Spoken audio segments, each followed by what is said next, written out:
The Tennis Gambling Podcast on the Sports Gambling Podcast Network is brought to you by Kalshi. Make real money predicting sports. Kalshi is available in every state. Plus, you also get $20 for free when you sign up with the promo code SGPN. That's Kalshi, promo code SGPN.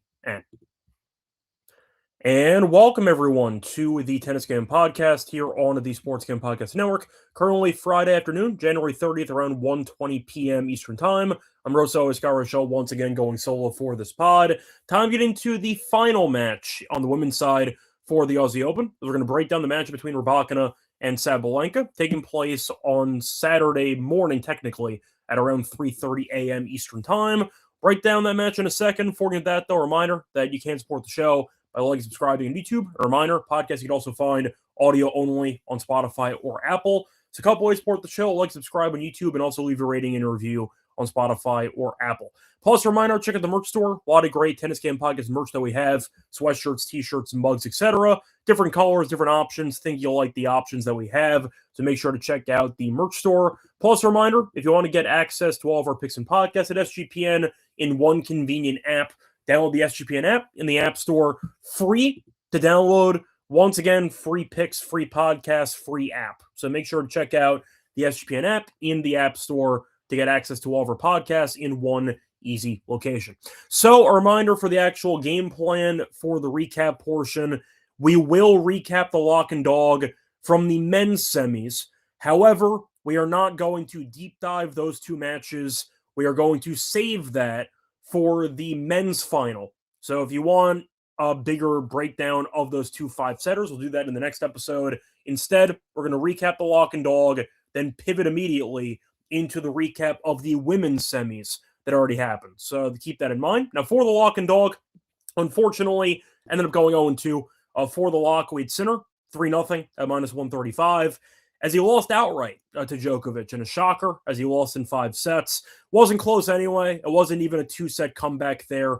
Sinner ended up winning the first set, then he lost the second set, and at that point, chaos ensued. But either way, picked up a loss there for the lock. For the dog, bit of a heartbreaker. We had Alcaraz 3-0 against Zverev at +140. Like the Sinner match, it ended up going to a 5th set. However, the one thing that we could not afford to have happen ended up happening, as Alcaraz was up 2-0, and then he got injured. So Alcaraz's fitness betrayed him.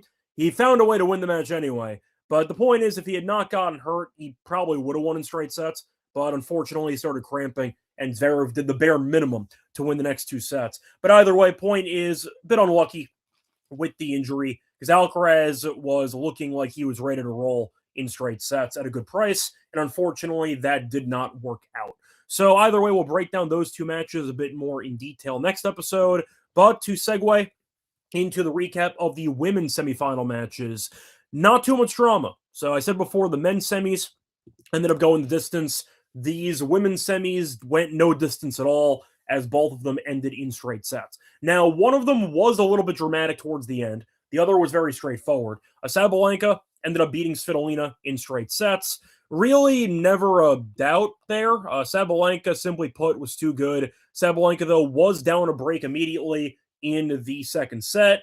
Then she ended up bouncing back. She was down 2-0, won 5 straight games, and at that point, the match was over. But Sabalenka keeps rolling as she looks for another Aussie Open title, 4th straight final, and we'll see how she looks over the next day or so. But either way, point is, Svitolina, I thought, was fine early, but Sabalenka just had too much firepower. We know Svitolina is not the best server. Sabalenka was able to get a lot of returns in play, and it kind of went the way that we thought it would, which was Sabalenka just controlling the majority of the rallies based on the firepower and forcing Svitolina to play off the back foot.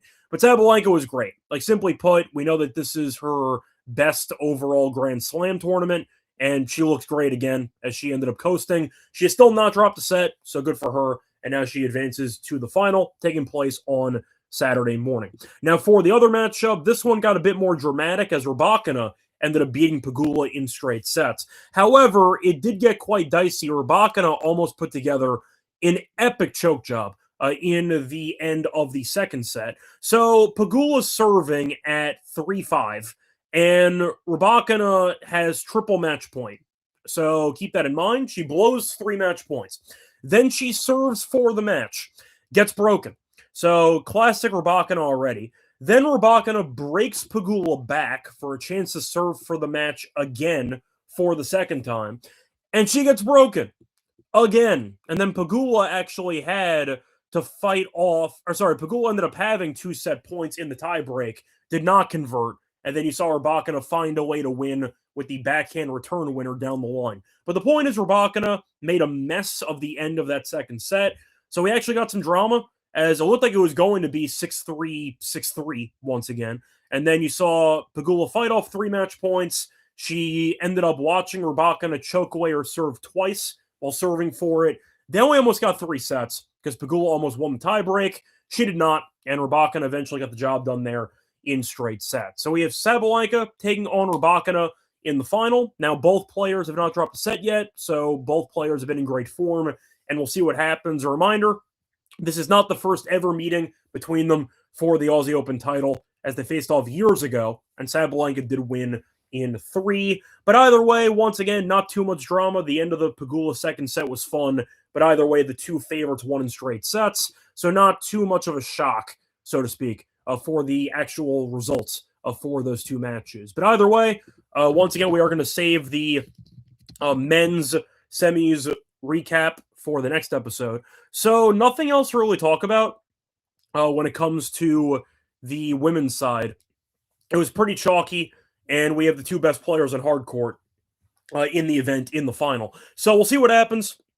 We'll get into that match in a second. Quickly checking out the comment section. I see Wipeout stopping by, talking about how he likes Rybakina money line. I'll get into the match in a second.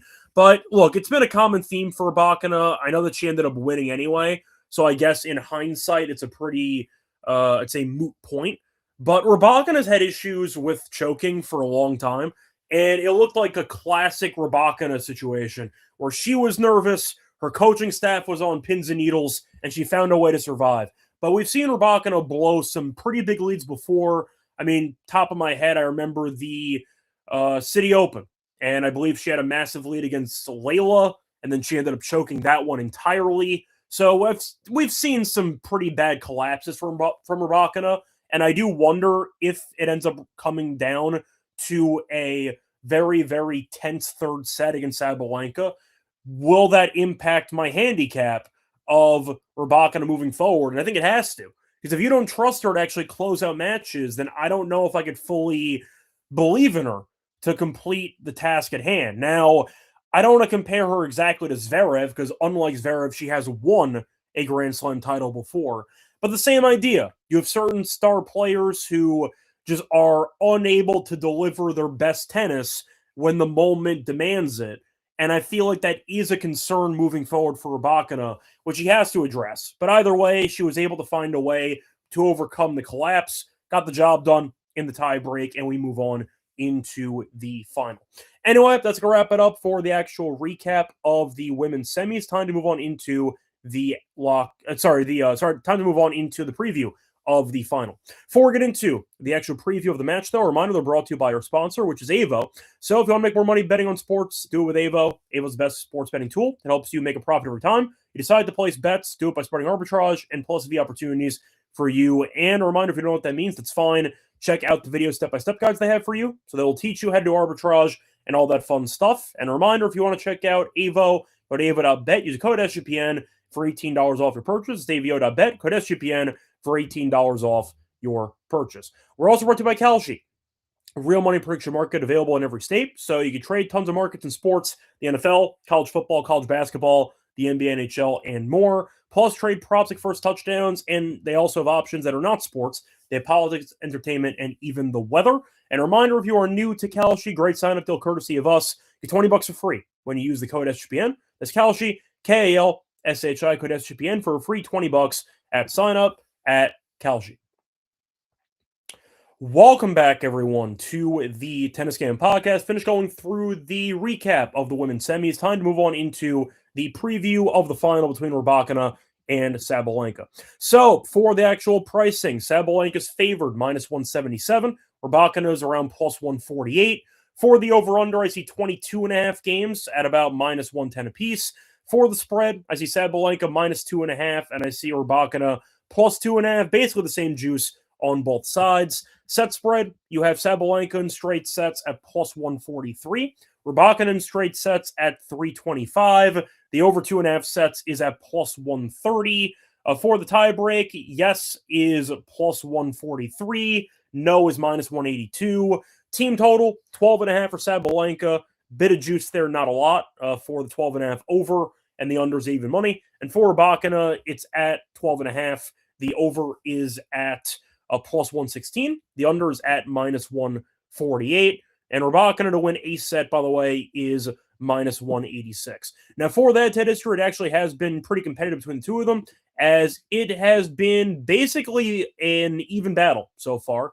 Rybakina is, I believe, 8-6. Sabalenka is 8-6 a lifetime, I believe, against Rybakina. So once again, we have seen some pretty competitive battles and wars between the two of them. Now, I want to point out, though, for the last couple of meetings, quickly just checking the exact number here, it is 8-6 in favor of Sabalenka. Now, for the head-to-head, I want to point out they did face off a couple of times last year, and Rybakina actually got the edge in 2 of the 3. Faced off in the WTA finals, and Rybakina, in route to the title, did win in straight sets. Faced off in Wuhan last year, Sabalenka won in straight sets. Faced off in Cincinnati, and we saw Rybakina win that one in straight sets as well. So Rybakina has been quite good against Sabalenka lately. I do want to point out, though, after the 2 out of 3 that Rybakina won, it does kind of just go back and forth. So you have Rybakina, just to go through all of them in order, these are the winners most recent. So you have Rybakina, Sabalenka, Rybakina, Sabalenka, Rybakina, Sabalenka, Rybakina, Sabalenka. You get my point. They just alternate wins and losses against each other, so it should be a very fun match in store for the title match. Now, said before, did face off in this exact spot a couple years ago, and you saw Sabalenka beat Rybakina in the final, so we'll see if history repeats itself. But the point is, Rybakina did have success against her last year, so I do think she has more than a puncher's chance of winning. Now, I do think, based on the form, both players have been basically identical, because neither player has dropped a set yet. Sabalenka beat Svitolina, beat Jovic, beat Mboko, beat Potapova, beat Bay, and beat a complete unknown in the first round, all in straight sets. Rybakina beat Pegula, beat Swiatek, beat Mertens, beat Valentova, ended up beating Gracheva, and beat Juvan, all in straight sets. So by comparison, I think it's safe to say that Rybakina has had the tougher competition up to this point. Svitolina, we know, is solid, but I think we'd agree that she was not exactly expected to make it that far. Ended up beating both Andreeva and Goff. So I do think that Sabalenka ended up getting a pretty favorable matchup there in the semis. Now, of course, we gave out Svitolina to win the quarter at 13-1, so we appreciated it. But Sabalenka, though, I mean, Jovic has been very impressive, but she's still a teenager, young American, not much of a resume. Mboko solid. That was a nice win besides that, though. Nothing else really that jumps off the page. So, yes, Sabalenka's been good, but I do think that strength of schedule is lacking, so to speak, for her path. As for Rybakina, beating Pegula, beating Swiatek back-to-back, even Mertens is a solid player who is ranked within the top 25. So either way, I think Rybakina does have the edge in terms of competition. But I don't know if that actually matters, because both players are really good, and they're especially powerful on hard court. Should be pretty fun. So the point is, for this actual match, mentioning the back and forth head-to-head, I do want to point out, though, that Sabalenka has been on the absolute warpath, not just in this event, but also in Brisbane. So you're looking at the actual stats here, and Rybakina has won 12 sets in a row. Sabalenka has won 22 sets in a row. So she has been on absolute fire, and that is why I am picking her to win another Aussie Open title. I think Rybakina will make it competitive. I'm not picking a straightforward win where it's going to be like 6-2, 6-3. I do not see that happening. But I do think Sabalenka has right now the form advantage, just based on her winning 22 straight sets. Some of the scorelines she had seemed close, like, for example, against Mboko in the second set and against Potapova. But a reminder that she was up by a ton in those second sets and then kind of collapsed and rallied. So either way, she could have won a lot more convincingly and ended up leaving the door open a couple of times for the opposition. But I think she looks great, and we know that this is her 4th straight final in the Aussie Open. Rybakina really hasn't been to as many finals as you might think. She won Wimbledon very early, and then she, of course, made the Aussie Open final a couple years ago. But Rybakina really has not been in this exact spot, one, that many times, two, in a while. So Rybakina made a final in Wimbledon 2022. She ended up winning. And then she made the final in the Aussie Open 2023. Since then, she has not made it to a final. So this is her first final in basically 3 years. And you have to wonder if nerves might play a factor over the course of the match. We know that it played a factor towards the end against Pegula in the semis. We'll see how that works out. But I do think when you're looking at two players with firepower, the player who commits the fewer unforced errors should end up winning. And I do think Sabalenka will do a pretty good job, by comparison, of keeping her nerves in check. She's been here before. Should be motivated after losing to Keys in the final last year. But I do think that Rybakina will maybe have a little bit of nerves, since this is a big match, the biggest match she's played in a while. I think Sabalenka wins. I think it will be competitive, though. I think it'll either be a competitive 2 or even 3 sets. But I do think Sabalenka, when push comes to shove, will deliver in the bigger moments in the match more frequently than Rybakina. And I think that Rybakina's choking issues and clear nerves in crunch time will come back to bite her. In this one, did not come back to bite her against Pegula, but I think Sabalenka is right now in better form. I think that she is, of course, the best player in the Aussie Open that we've seen for a long time on the women's side. Basically since Barty retired, because she has been phenomenal in the Aussie Open. 4 straight finals speaks for itself. I'll go Sabalenka in this one. I don't mind the over at 22.5. I don't mind the team total over for Sabalenka. If you want to get bold and go for the over 2.5 sets of plus 130, I can somewhat understand that. But I do think that Sabalenka will lift the trophy again here in Australia. But it should be fun.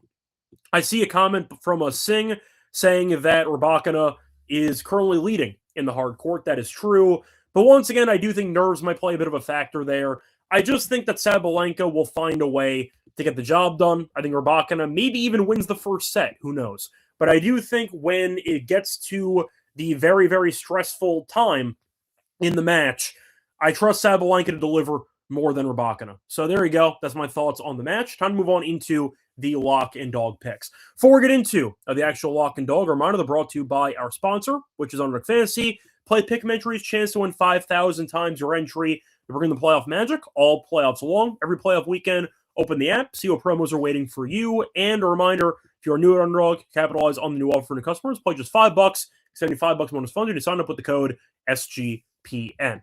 We're also brought to you by Rhythm. They've been great this NFL season, especially on props. Check them out for the Super Bowl, whether you want help on the side, the total, or even player props. But check out the models they have on Rhythm. Couple ways to use them. 1, build your own from scratch. 2, use the leaderboard system, and you can copy one from there. Or you can let Rhythm's house model just give you plays directly. Couple ways to do it. But once again, if you want to experiment with model building in sports betting, think you'll like the options there.